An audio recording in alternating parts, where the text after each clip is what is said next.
यानी 25 आदमी हैं जिनका एवरेज एज 25 मैन है जिनका एवरेज एज क्या है 28। और लोगों ने ज्वाइन कर लिया जिनका एवरेज एज क्या है 25 है। मिनिमाइज करना नंबर को, एवरेज को नहीं। इससे मल्टीप्लाई करेंगे क्या आ जाएगा 140 प्लस 1 को 25 से करेंगे क्या आ जाएगा 25 डिवाइडेड बाई 5 प्लस 1 6।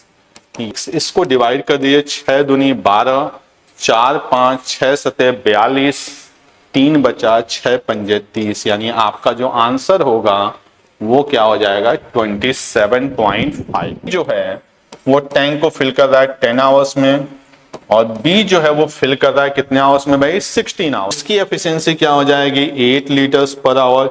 इसकी एफिशिएंसी क्या हो जाएगी 5 लीटर्स पर आवर। 2 आवर्स में कितना लीटर फिल हो रहा है भाई 13 लीटर्स।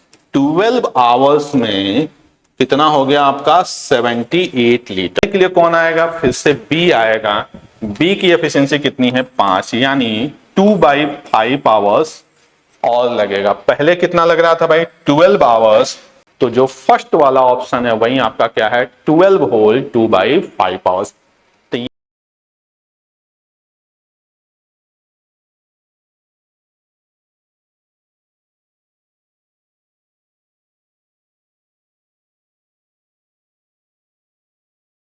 गुड मॉर्निंग, सत श्री अकाल जी सबको। आप सब लोग को जितेश का प्यार भरा नमस्कार। पंजाब वाले एग्जाम के लिए जो भी बच्चे प्रिपेयर कर रहे हैं उनके लिए एक हमने सैंपल पेपर टेस्ट सीरीज शुरू की थी। आज उसी की क्लास हम लोग सेकंड करेंगे।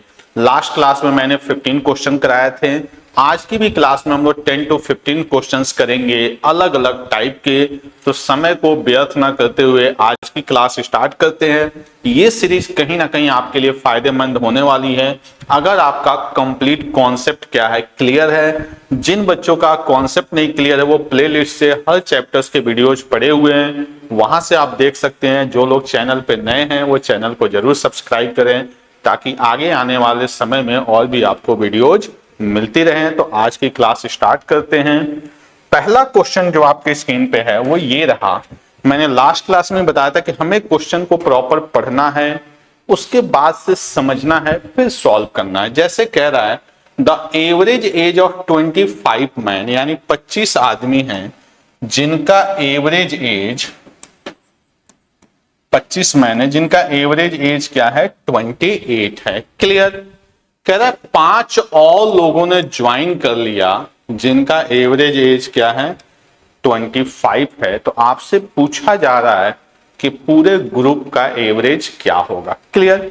इस क्वेश्चन को अगर आपने कहीं से सीखा होगा तो मोस्टली आपने क्या किया होगा 25 को 28 से मल्टीप्लाई करेंगे, 5 को 25 से मल्टीप्लाई करेंगे, फिर आप क्या करेंगे टोटल वैल्यू को ऐड करेंगे और 30 से डिवाइड करेंगे। आपकी इसी सीख को मैं थोड़ा सा अपडेट करता हूं कि जो नंबर है ना उसको आप मिनिमाइज कर लीजिए।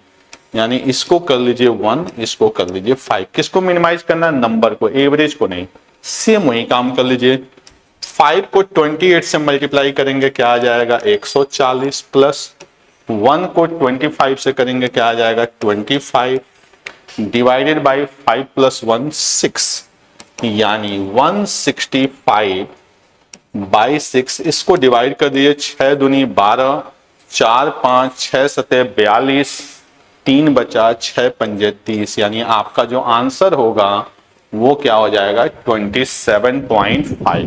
तो जो तरीका आपको आता है उसी में मैंने आपको थोड़ा सा अपडेट किया ताकि कैलकुलेशन का टाइम बच जाए। वो अपडेशन क्या है कि कभी भी एवरेज के क्वेश्चन आए तो जो नंबर हो या जो काउंटिंग हो उसको आपको क्या कर लेना है मिनिमाइज कर लेना। बाकी जो आप पहले जो करते हैं वही करते रहिए। दूसरा इसका स्मार्ट वे भी होता है बट कहीं ना कहीं उसके लिए आपको प्रैक्टिस बहुत ज्यादा चाहिए। अभी आपका पेपर नियर बाई है तो उसको हम लोग कभी और सीखेंगे कि आप डायरेक्ट भी आंसर कर सकते हैं कि पहले 28 था, 5 बंदों का कितना कम है 3 कम है। इसको करने का तरीका क्या होता है मैं बता देता हूं। अभी जिक्र हो गया है तो बिना कुछ सॉल्व किए भी बस आपकी एवरेज का कॉन्सेप्ट क्या होना चाहिए क्लियर होना चाहिए। एवरेज क्या कहता है कि इक्वल डिस्ट्रीब्यूशन।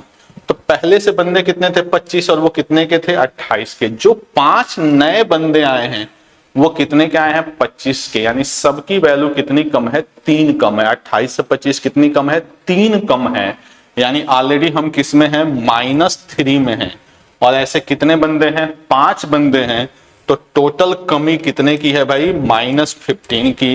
यही -15 सब में बटेगा, सब का मतलब पहले 25 अब 5 यानी 30। इसको सॉल्व करेंगे तो क्या आ जाएगा 0.5, यानी -0.5 एवरेज हो जाएगा। पहले क्या था भाई 28 से 0.5 को कम करेंगे तो आपका आंसर क्या हो जाएगा 27.5। ये उन्हीं बच्चों को समझ में आएगा जिन्होंने एवरेज को बहुत अच्छी तरह से पढ़ा है। जिनको एवरेज का नॉर्मल कॉन्सेप्ट आता है उनके लिए है कि काउंटिंग को क्या करें आप मिनिमाइज करें। आई होप आपको वीडियो पसंद आ रहा होगा। अगला प्रश्न लेते हैं। करा the compound interest on a certain some of money, यानी यहाँ पे क्या दे दिया है आपको कंपाउंड इंटरेस्ट दे दिया है। जब भी कंपाउंड इंटरेस्ट दे, देखो आपने बेसिकली जो पढ़ा है वो कहीं ना कहीं फॉर्मूला पढ़ा है किसका अमाउंट का, कि amount equal to T R P in bracket 1 + r/100 to the power T होता है। यहां इसने जिक्र किसका किया है कंपाउंड इंटरेस्ट का, तो ना तो अमाउंट है ना ही आपका प्रिंसिपल है। उसकी वैल्यू कितनी दी गई है 1324। रेट की वैल्यू कितनी दी गई है 10% और टाइमिंग कितना है आपका 3 इयर्स। इस क्वेश्चन को करने का तरीका क्या, वैसे 10% आपको याद होगा। जैसे मैं आपको हिंट दूं थोड़ा सा कि अगर मेरा 1000 रुपीज प्रिंसिपल होगा तो 3 साल बाद आप सब लोग को याद होगा कि अमाउंट क्या बनता था 1331। ऐसे मैं रैंडमली बता रहा हूं 10% पे कि अगर मेरा 1000 प्रिंसिपल होगा तो 3 साल बाद मेरा अमाउंट क्या होगा 1331। अगर आपकी कंपाउंड इंटरेस्ट की बहुत अच्छी प्रैक्टिस है तो इंटरेस्ट कितना बन गया 331। आप अपने इंटरेस्ट को क्वेश्चन के इंटरेस्ट से कंपेयर कर दीजिए 1324, तो आप देखेंगे कि एक यूनिट की वैल्यू कितनी आ गई 4। आपसे क्या पूछा गया प्रिंसिपल आपने कितना एज्यूम किया 1000 को 4 से मल्टीप्लाई करेंगे क्या आ जाएगा 4000। क्लियर है, यानी ये वो तरीका है जो आपकी प्रैक्टिस है तो आपको पता है कि 1000 कैसे 1331 होता। अगर आपको कुछ नहीं पता है तब इस क्वेश्चन को कैसे करेंगे, कैसे आप प्रिंसिपल को एज्यूम करेंगे, उसके लिए तरीका क्या है कि सबसे पहले आर पे जाइए। आर की वैल्यू क्या है 10%। जो भी रेट ऑफ इंटरेस्ट हो उसको फ्रैक्शन में कन्वर्ट करिए, क्या हो गया भाई 1/10। क्लियर।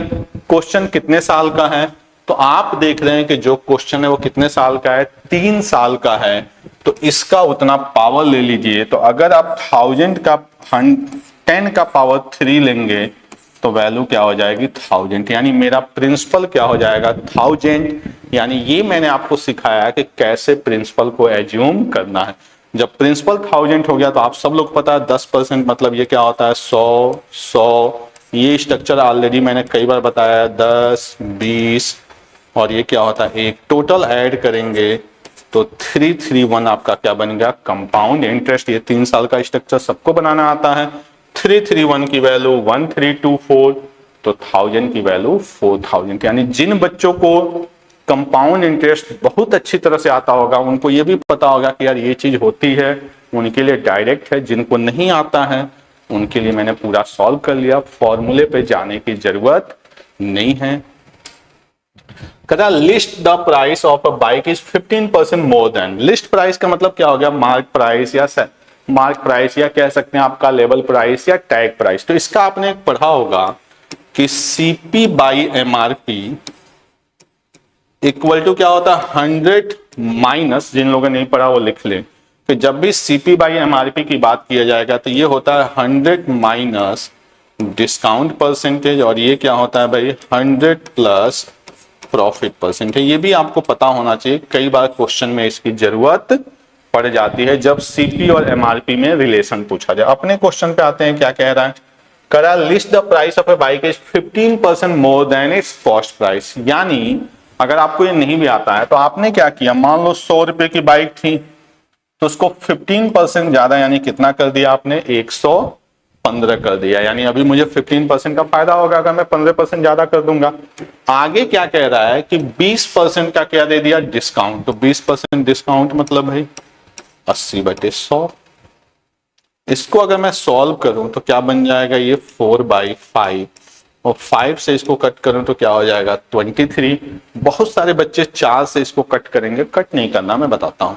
यानी फाइनल वैल्यू आ रही है वो 92/100। 92/100 का मतलब क्या है भाई? 92/100 ये चिल्ला चिल्ला के कह रहा है कि अगर कोई चीज 100 की होगी तो फाइनली कितने में जा रही है? 92 में, यानी 8% का क्या हो गया? लॉस।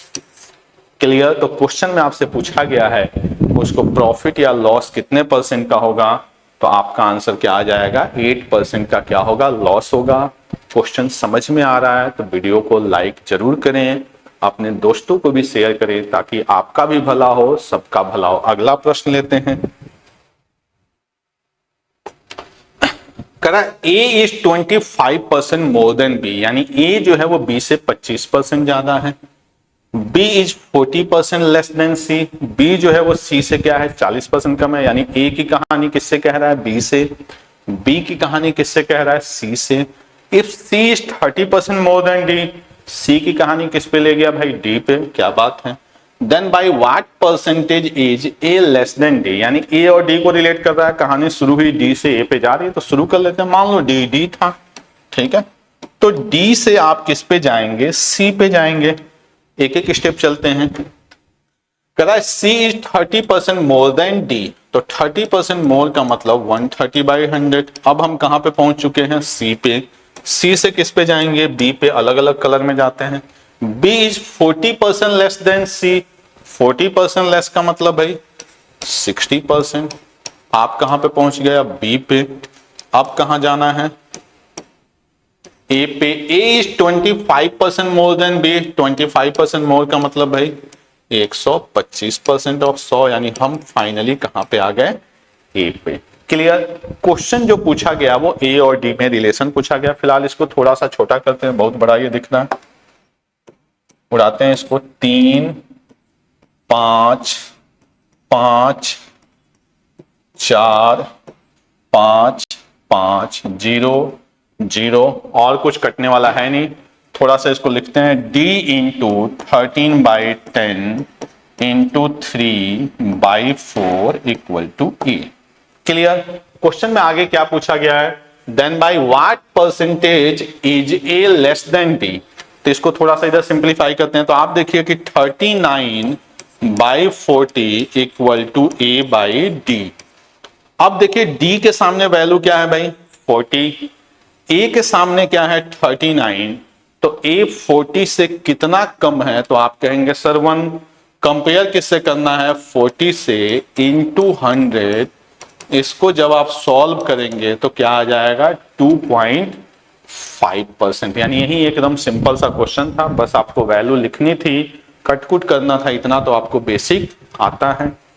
अगला प्रश्न लेते हैं। चैप्टर में आपके हर चैप्टर से क्वेश्चन आते हैं आपके पेपर में, तो हो सकता है कि किसी सैंपल में कोई चैप्टर रह जाए, क्योंकि हमें क्वेश्चन 10 to 15 ही करना है, जिसमें आपके 4 से 5 क्वेश्चन DI के करने ही करने हैं। क्योंकि आप लोग जो बच्चे वो DI की प्रैक्टिस करते नहीं हो, तो मेरी कोशिश है कि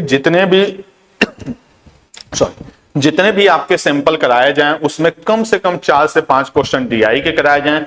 बाकी अर्थमेटिक को हम लोग कम ज्यादा करते रहेंगे। अगला क्वेश्चन लेते हैं हम लोग किसका भाई? पाइप्स एंड सिस्टम का। क्या कह रहा है? 2 pipes A and B can fill an empty tank in 10 hours and 16 hours। यानी A जो है वो टैंक को फिल कर रहा है 10 आवर्स में, और B जो है वो फिल कर रहा है कितने आवर्स में भाई? 16 आवर्स में। 2 पाइप की कहानी दी गई है। तो आप सब लोग को पता है कि इसके बाद से आप टैंक की कैपेसिटी बनाते हैं, तो 10 और 16 का एलसीएम क्या हो जाएगा? 80। यानी टैंक की जो कैपेसिटी हो गई वो 80 लीटर्स। इसकी एफिशिएंसी क्या हो जाएगी? 8 लीटर्स पर आवर। इसकी एफिशिएंसी क्या हो जाएगी? 5 लीटर्स पर आवर। क्वेश्चन आगे क्या कह रहा है? They are open alternatively for 1 hour each, opening pipe B first. यानी ये पाइप आप डायरेक्ट फिल नहीं कर रहे हैं, पहले आएगा बी, फिर कौन आएगा? ए, फिर अगली बार बी, फिर कौन आएगा? ए। ऐसे ये पैटर्न चलता जा रहा है। तो जब बी आएगा तो कितना फिल करेगा भाई? 5। फिर कौन आएगा? ए, 8। फिर बी आएगा, कितना फिल करेगा? 5। फिर कितना करेगा? 8। तो आप ऐसे बनाते जाएंगे तो यहां तो फिर भी बना लेंगे, 13 होता जाएगा, लेकिन कहीं ना कहीं आपको टाइम ज्यादा लग जाएगा। तो इसको सिस्टमैटिक वे में कैसे करेंगे? हम ये देखेंगे कि ये पैटर्न कंटिन्यू चल रहा है, तो आप क्या देख पा रहे हैं कि 2 आवर्स में कितना लीटर फिल हो रहा है भाई? 13 लीटर्स। अपना टैंक कितने लीटर्स का है? 80 लीटर्स का। तो यहां भी 30 हुआ, यहां भी 13 हुआ, अगला भी 13, अगला भी 13, ऐसे 13 13 चलता जाएगा। तो हम 13 का टेबल पढ़ेंगे नियर बाई 80 के पास। तो 13 6 जा क्या होता है भाई? 78। यानी 12 आवर्स में कितना हो गया आपका? 78 लीटर्स। यानी 12 घंटे खत्म हो चुके हैं, 78 लीटर पानी भरा जा चुका है। और ये क्लोज किस पे हुआ होगा? जाके ए पे। अभी भी कितना लीटर भरना बाकी है भाई? 2 लीटर। इसको भरने के लिए कौन आएगा? फिर से बी आएगा। बी की एफिशिएंसी कितनी है? 5। यानी 2/5 आवर्स और लगेगा। पहले कितना लग रहा था भाई? 12 आवर्स, और 2/5 और लग गया। हो सकता है मिनट्स में भी आंसर दे, तो 2/5 को आप मिनट्स में करेंगे तो 24 मिनट्स आएगा। तो आपका आंसर हो जाएगा 12 आवर्स 24 मिनट्स। बट अपने ऑप्शन सारे फ्रैक्शन में हैं, तो जो फर्स्ट वाला ऑप्शन है वही आपका क्या है? 12 होल 2/5 आवर्स। तो ये आपका पाइप्स एंड सिस्टम का क्वेश्चन था, जिसमें आपका पाइप कैसे चल रहे थे अल्टरनेट बेस पे। अगला प्रश्न लेते हैं।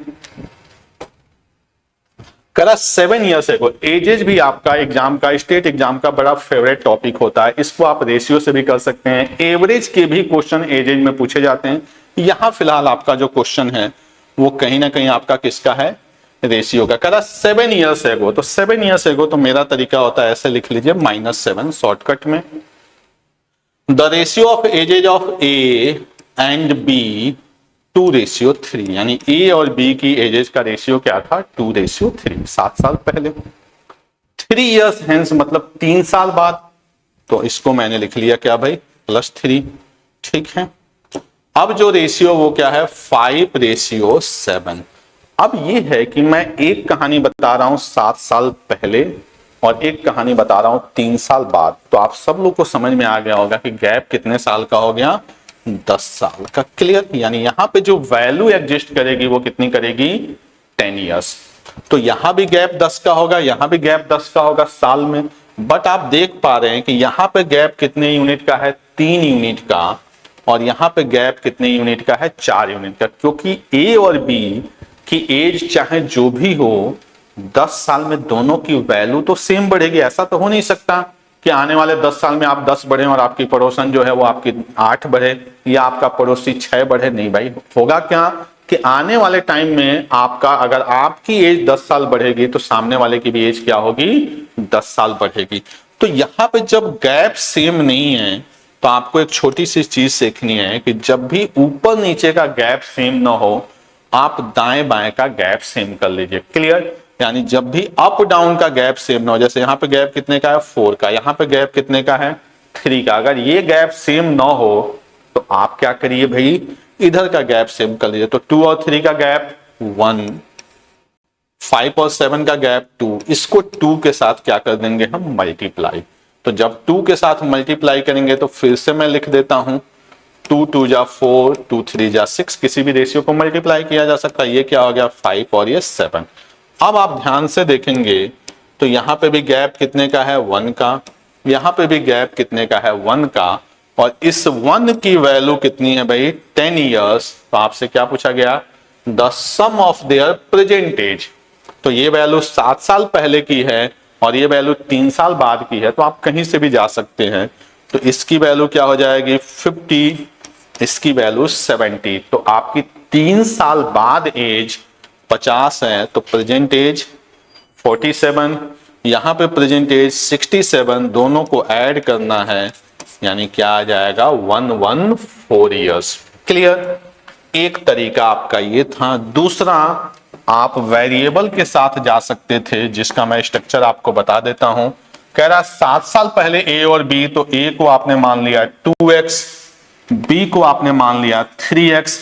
ये कहानी कब की है भाई? 7 ईयर्स एगो। और 3 साल बाद यानी आने वाले टाइम में 10 बढ़ेंगे। तो यहां पे आप करेंगे +10, यहां पे भी करेंगे +10। इसकी वैल्यू क्या आ जाएगी? 5/7 क्रॉस मल्टीप्लाई आप सब लोग को आता है। यहां से x की वैल्यू निकालेंगे, उसको यहाँ पे पुट करेंगे, वो 7 साल पहले का आएगा, दोनों में 7 ऐड करेंगे, प्रेजेंट आएगा और दोनों को सॉल्व करेंगे, आपका आंसर आएगा। फिर भी मैं बता देता हूं, मल्टीप्लाई करेंगे 7 2 जा 14x plus 70 equal to 15x plus 50, minus करेंगे x की वैल्यू क्या आ जाएगी भाई 20, 2x यानी एक की एज क्या हो गई 40, एक की क्या हो गई 60। ये जो एज है वो 7 साल पहले है, तो प्रेजेंट 47 67 और दोनों को ऐड करेंगे तो क्या आ जाएगा 114 ईयर्स। आई होप आपको क्लियर हो गया होगा, शॉर्टकट या रेशियो मेथड भी और बेसिक से भी। अगला प्रश्न लेते हैं। करा 3 क्यूब्स, 3 क्यूब है। क्यूब का मतलब क्या होता है भाई, जिसकी लेंथ ब्रेथ हाइट तीनों क्या हो आपकी सेम हो, उसको हम क्या बोलते हैं क्यूब बोलते हैं। समझ में आ रही, कह रहा है कि 3 क्यूब हैं, ठीक है। तो क्यूब का मतलब आप सब लोग को पता है कि जिनका लेंथ ब्रेथ हाइट क्या हो सेम हो। या कह रहा है कि हैविंग वॉल्यूम 1728, यानी ऐसे 3 आपके क्या थे क्यूब थे ऐसे, ठीक है, कुछ इस टाइप का होता है क्यूब, ठीक है। ऐसे 3 क्यूब हैं,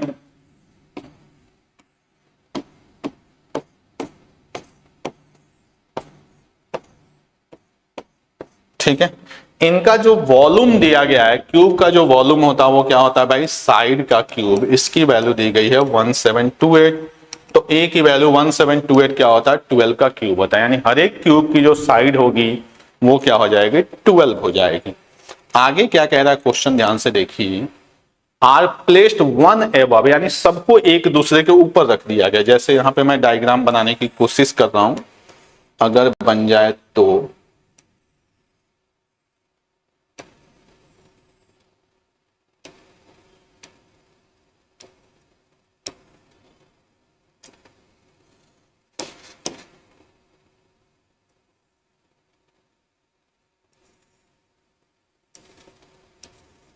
देखिए थोड़ा सा समझ में आ रहा होगा आपको कि 3 क्यूब मैंने एक दूसरे के ऊपर रख दिए हैं ऐसे,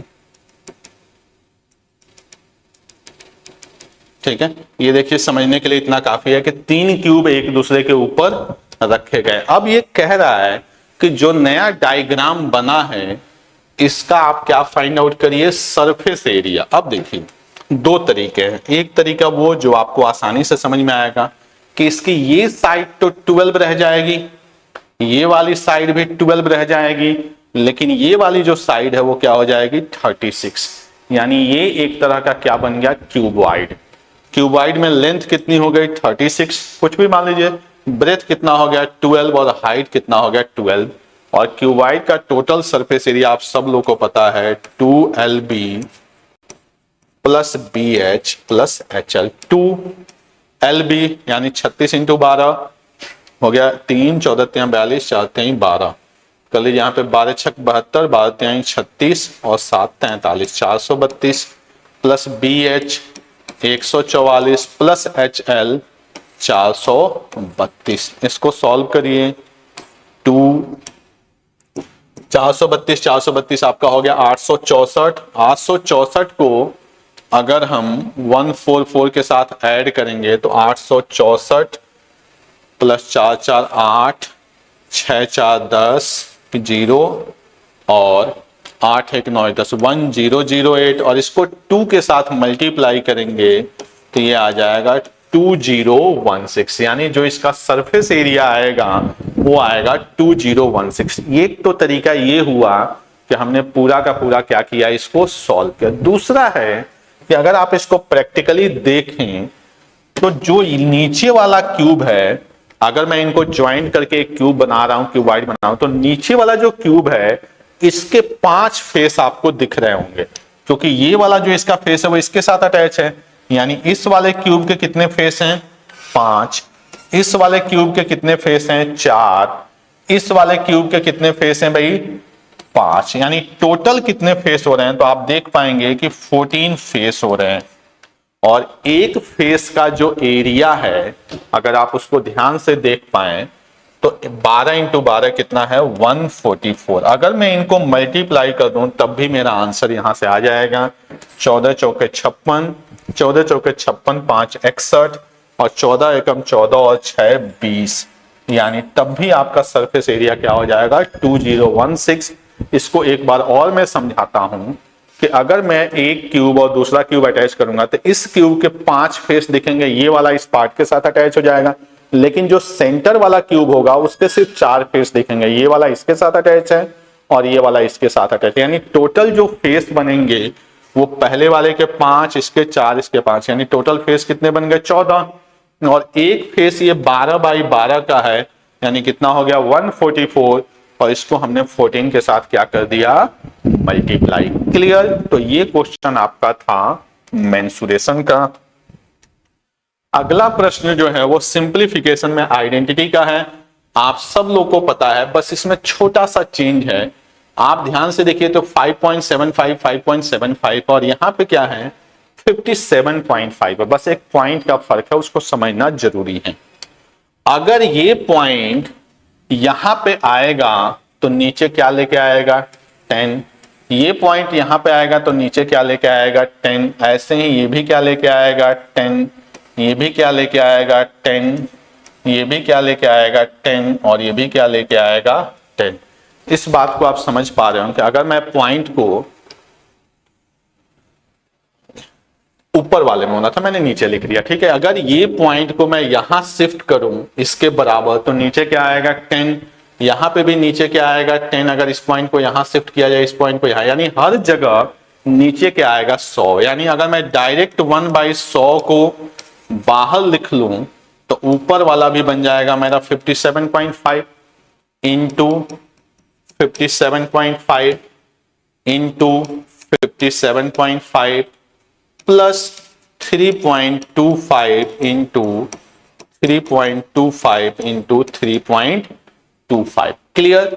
तो 100 यानी यहां पे टोटल कितने बन गए आपके 1000 का मतलब क्या है देखिए, यहां से ये हुआ 10, ये भी 10, यहां भी 10, यानी तीनों जगह 10, यानी यहां के भी नीचे 1000 और यहां के भी नीचे 1000, तो 1000 को मैंने बाहर ले लिया।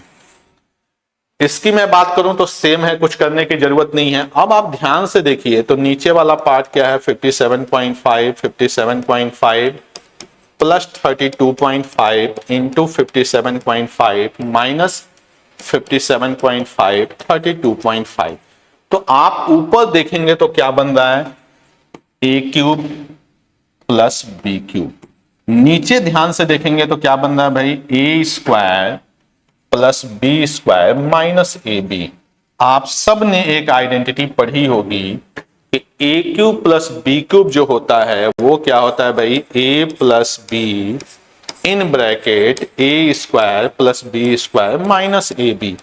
नीचे ऑलरेडी आपके पास क्या है A square plus B square minus A B. ये पूरा पार्ट इस पार्ट को क्या कर देगा कैंसल, तो अपने पास क्या बचेगा a प्लस बी में अगर आप इसको ऐड करेंगे तो 57.5 है, 57.5 है और साथ में क्या है आपका 32.5। वहां पे मैंने लिखने में गलती कर दी है, चूंकि पॉइंट को हमने शिफ्ट किया है तो ये क्या बन जाएगा 32.5। इनको जब ऐड करेंगे तो ये वैल्यू बन जाएगी आपकी 90 और नीचे ऑलरेडी मेरे पास क्या है भाई 1000, 0 से 0 कैंसल, यानी जो मेरा आंसर आएगा वो आपका आएगा 9/100। 2 नंबर के बाद पॉइंट लगाना है, यानी वैल्यू क्या हो जाएगी 0.09। तो इस क्वेश्चन में जो गलत होने के चांस है देखिए सब में 9 है, यहां भी है, यहां भी है, यहां भी है, बस आपको पॉइंट की गलती नहीं होनी चाहिए, तो वो आपका क्या हो जाएगा 0.09। क्लियर। चलिए अगला प्रश्न लेते हैं। कदा the divisor is 24 times of quotient. अगर आपने डिवाइजर डिविडेंड पढ़ा होगा तो आपको पता होगा कि कुछ इस तरह की चीजें होती हैं।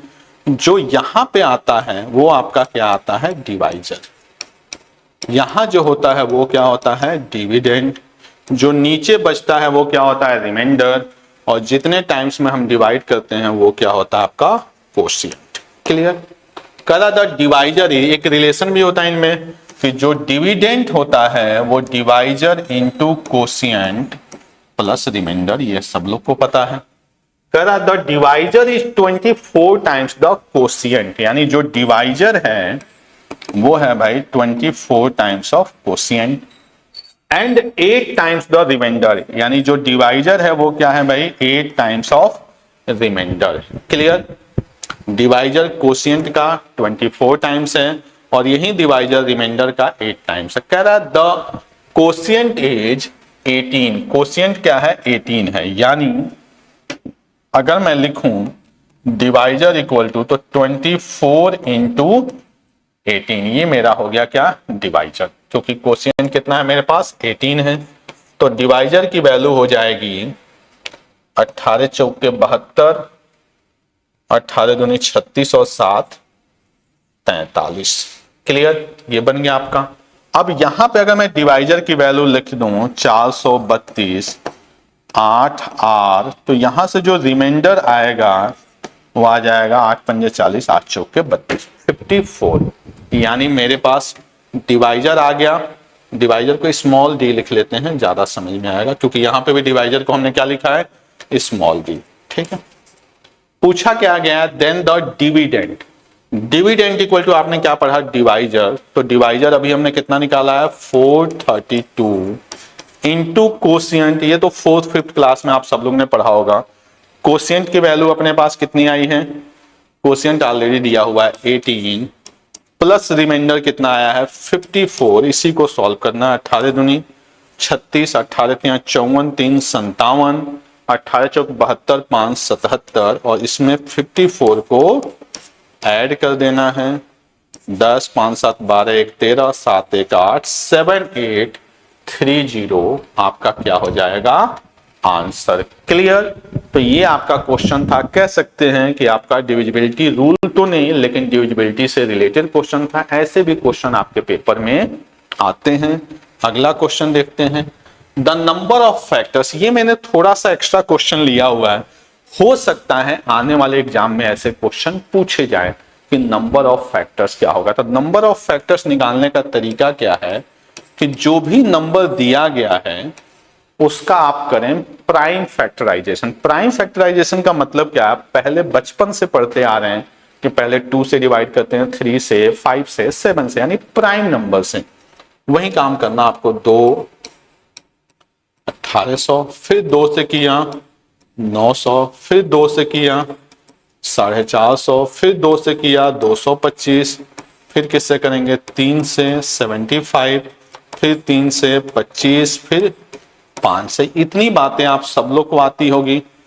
कितना है भाई पावर 4, कितना है भाई 3 का पावर 2, कितना है 5 का पावर 2। अब मैं आपको छोटा सा एक एग्जांपल समझाता हूं, फिर क्वेश्चन पे आएंगे कि फैक्टर्स का मतलब क्या होता है। वैसे आप सब लोग को पता होगा, फिर भी देखते हैं। फैक्टर्स का मतलब होता है नंबर को डिवाइड करने वाले। जैसे मैं आपसे पूछूं कि 8 के फैक्टर्स, तो इसका मतलब 8 को डिवाइड करने वाले नंबर 1 भी है, 2 भी है, 4 भी है, 8 भी है। ये सब क्या हो गए 8 के फैक्टर्स हो गए। अब मैं पूछूं कि 8 के कितने फैक्टर्स हैं, तो आप कहोगे सर 4।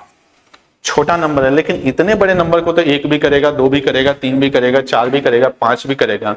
गिनते गिनते हालत खराब हो जाएगी और एक आध नंबर छूट गया तो और बुरा हाल हो जाएगा। तो ऐसे नंबर का फैक्टर्स कैसे निकालें, इसके लिए प्राइम फैक्टराइजेशन कर दिया। समझ में आ गई बात। अगला क्या है, जो ये पावर है, जो ये पावर है ना, इसको आप एक एक बढ़ा दीजिए। 4 की जगह 5, बस ये तरीका है। 2 की जगह 3 और 2 की जगह 3, इनको मल्टीप्लाई कर दीजिए, आपका आ जाएगा नंबर ऑफ फैक्टर्स। क्लियर? तो नंबर ऑफ फैक्टर्स निकालने का तरीका क्या है कि आप पूरा का पूरा फैक्टर्स बनाएं, उनके पावर को लिखें, जो पावर आया हो उसको एक एक बढ़ा के आपस में मल्टीप्लाई कर दें। ऐसा क्वेश्चन पूछा तो नहीं है, लेकिन मुझे ऐसी उम्मीद है कि आने वाले टाइम में आपके एग्जाम में ऐसे क्वेश्चन पूछे जा सकते हैं। अगला प्रश्न लेते हैं।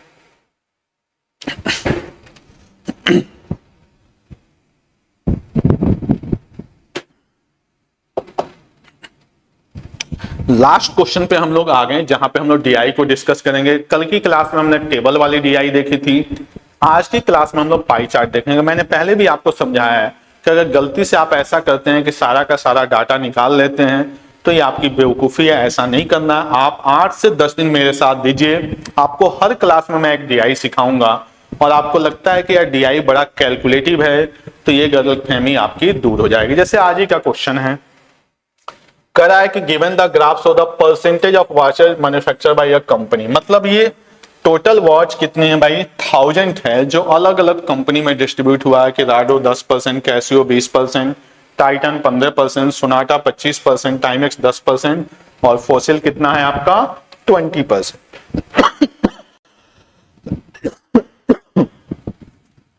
सॉरी, ठीक है। अब बिना, कई बच्चे क्या करेंगे इस क्वेश्चन में कि अच्छा 10% है यहां निकाले, यहां भाई वैल्यू नहीं निकालना आपको, हो सकता है वैल्यू की जरूरत ही ना पड़े। 1000 आपको बहुत मजा आएगा, हो सकता है मैं लिख दूं 1 2 3 6 फिर निकालते रहो परसेंटेज। तो आपको फोकस किस पे करना है, क्वेश्चन पे। जैसे कह रहा what is the average of watches manufacture by Casio, Titan and Sonata. अब भी आप क्या करोगे, तुरंत निकालने लगोगे कैसियो कितना है, टाइटन कितना है, सोनाटा कितना। मैंने क्या बोला, क्या पूछा, एवरेज। ये जो 1000 है ना भाई वो सबके लिए सेम है, आप इनका एवरेज निकालो 20, 15 और 25 का। आप देखो एवरेज का मतलब क्या होता है, इक्वल डिस्ट्रीब्यूशन। 20 + 15 + 25 करोगे एवरेज क्या आ जाएगा, 20%। आ गया, इसी की वैल्यू चाहिए। 1000 का 20% कितना आ गया, 200। कहानी खत्म। आप क्या कर रहे हो, यहां पे 200 निकालोगे, यहां पे 150 निकालोगे, यहां पे 250 निकालोगे, फिर इनको ऐड करोगे, फिर एवरेज निकालोगे। मैंने क्या किया, इन्हीं का एवरेज निकाल दिया, 25, 15 और 20 का। 25, 15 और 20 का एवरेज क्या हो गया, 20%। 1000 के 20% की वैल्यू क्या हो गई, 200। समझ में आ रही बात। What a ratio if watches manufactured by Timex and Sonata together, Timex and Sonata together, Fossil and Casio together, Fossil and Casio together। अब फिर इसमें बच्चे क्या करेंगे, फिर वैल्यू निकालेंगे। भाई वैल्यू दोनों की सेम है, कुछ मत करो। टुगेदर का मतलब 25 और 10 35, 20 और 20 40, यही तो पूछा है भाई। 7 और 8, आप इसका 35% निकालोगे तो कितना आ जाएगा, 350। 400, फिर तो 0 से 0 कटेगा। ऐसा क्यों हो रहा है ये भी सोचो, क्यों, क्योंकि ये 1000 सबके लिए है, तो जब ये सबके लिए है तो सब जगह आएगा। यहां पे भी तो आता 1000 35/100, 1000 40/100, तो 40 से 100 गया, 100 से 100 गया, कोई फर्क नहीं पड़ेगा। यानी जब रेशियो पूछा हो तो आपको वैल्यू निकालने की जरूरत नहीं है। देख लो कैसे फटाफट क्वेश्चन उड़ रहा है, अगला उड़ा दो। Watches manufacture of Sonata what % more less than watches manufacture by Rado. करा सोनाटा जो है वो राडो से कितना ज्यादा, कुछ नहीं करना, फिर वैल्यू नहीं निकालना। सोनाटा कितना है 25, राडो कितना है 10। करा कितना % ज्यादा है, तो देख लेते हैं कितना परसेंट है। कितना परसेंट है भाई, 250%। कोई चीज अगर 250% है इसका मतलब 150% ज्यादा है। जिन बच्चों को नहीं डाइजेस्ट हो रहा है, 25 10 से कितना ज्यादा है, तो आप कहोगे सर 15। किससे कंपेयर करना है, 10 से इंटू 100। अब आ गया भाई 150%, कोई दिक्कत। तो दोनों तरीके, एक है कि मैं पता कर लूं कितना परसेंट है फिर 100 से कंपेयर कर लूं, और एक है कि मैं पहले देख ही लूं कितना ज्यादा है फिर कंपेयर कर लूं, वैल्यू निकालने। अभी तक जितने भी क्वेश्चन आए सिर्फ एक क्वेश्चन में मैंने वैल्यू निकाला, बाकी कहीं जरूरत ही नहीं। आपको वैल्यू निकालना फिर भी आसान लग रहा होगा, क्यों, क्योंकि 1000 है। मजा तो तब होगा जब ये दे देगा 1984 और ये सारे परसेंटेज जीरो वाले हटा देगा। फिर आप क्या करोगे, पूरा का पूरा टाइम कैलकुलेशन में खर्च करोगे। तो नई चीज है, सीखने की कोशिश करिए कि जब भी वैल्यू सबके लिए कॉमन हो तो वहां वैल्यू फाइंड आउट करने की जरूरत नहीं है। करा in next year Titan watch production increase by 10%। तो 10% इंक्रीज का मतलब भाई 110/100। वाइल दैट ऑफ टाइमेक्स, ये कौन था भाई, टाइटन, और इधर कौन है आपका टाइमेक्स, डिक्रीज बाई 10%, यानी 90/100 टाइमेक्स था। Why that of Timex decreased by 10%? What is the difference in manufacturing both in next year? अब यहां पे आपसे क्या पूछा जा रहा है? काउंटिंग पूछा जा रहा है, तो अब हमें काउंटिंग निकालना पड़ेगा। वो कैसे निकलेगा?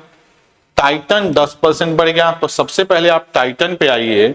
तो टाइटन की वैल्यू कितनी है भाई? 15%। तो 1000 का 15% कितना हो गया? 150। और ये 10% बढ़ गया, 0 0, यानी 11 पर हम 165। दूसरा क्या है भाई? टाइमेक्स। टाइमेक्स कितना है इसका? 10%। 10% का मतलब कितना हो गया? 100, यानी फाइनल वैल्यू क्या आ गई? 90। क्यों? क्योंकि यहां पे एक्चुअल वैल्यू पूछा गया, डिफरेंस। 165 और 90 का डिफरेंस कितना है? 75। ये लाइन रिपीट हो गया, इसके लिए परेशान मत होइएगा, ठीक है? क्लियर है? चलिए लास्ट क्वेश्चन आज की क्लास का देखते हैं। Number of watches manufacture of how many brands, number of watches manufacture of how many brands more than average number of watches manufactured. मतलब बड़ी सारी कंपनी है, कितनी है? 1 2 3 4 5 6 कंपनी। कह रहा है जो एवरेज आएगा उसमें से कितने एवरेज से ज्यादा। फिर आप क्या करने लगोगे कि 1000 को 6 से डिवाइड करोगे, 166 पॉइंट कुछ लाओगे, फिर सबका निकालोगे, फिर देखोगे कि यार कौन 166 से ज्यादा। मैं क्या बताता हूं, देखो जरूरत ही नहीं है। फिर क्या करना है? कंपेयर। रेशियो भी क्या होता है? कंपेयर। परसेंटेज भी क्या होता है? कंपेयर। और ये भी क्या है? कंपेयर। वैल्यू की जरूरत नहीं है। टोटल ये परसेंटेज कितना है? 100। अगर 100 को मैं 6 पार्ट में डिवाइड करूं तो मेरे पास आएगा 16.66%। इससे ज्यादा 1 2 3 कंपनी है, बस खत्म कहानी। आप उलझे रह गए वैल्यू में, यहां मैंने सीधे सीधे आंसर निकाल दिया।